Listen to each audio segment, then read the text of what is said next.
La Russie a commencé la semaine de manière dramatique. Lundi matin, le président Vladimir Poutine a limogé son ministre des Transports, Roman Starovoy. L'après-midi, Starovoy était mort, son corps a été retrouvé dans un parc en périphérie de Moscou avec une blessure par balle à la tête. Un pistolet a été trouvé près du corps. Les enquêteurs ont dit qu'ils supposaient que l'ancien ministre s'était suicidé. Les médias locaux ont également réagi avec consternation. Le suicide de Roman Starovoy, quelques heures seulement après l'ordre du président de le limoger, est un événement presque unique dans l'histoire russe, écrivait ce matin le tabloïd Moskovski Komsomolet.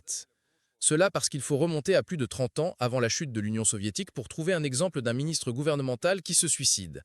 En août 1991, après l'échec du coup d'État par les communistes de ligne dure, l'un des leaders du coup d'État, le ministre de l'Intérieur soviétique Boris Pugo, s'est suicidé.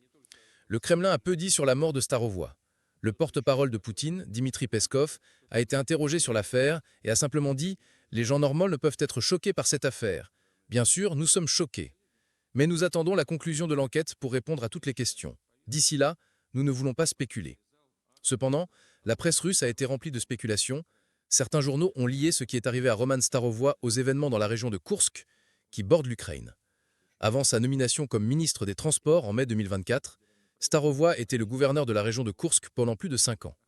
Sous sa direction et avec de grandes sommes d'argent gouvernemental, Starovoy avait commencé la construction de fortifications défensives le long de la frontière.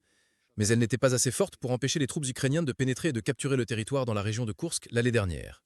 Depuis lors, le successeur de Starovoy en tant que gouverneur, Alexei Smirnov, et son ancien adjoint Alexei Dedov ont été arrêtés et accusés de fraude à grande échelle en relation avec la construction des fortifications. Et Commerçante écrit que Starovoy pourrait avoir été l'un des principaux accusés dans cette affaire. Mais alors que les journaux ont beaucoup écrit et spéculé, l'événement a reçu une couverture minimale à la télévision d'État. Le seul espace qui lui a été consacré parlait de pendant 4 minutes de la nomination par Poutine du nouveau ministre des Transports, Andrei Nikitin.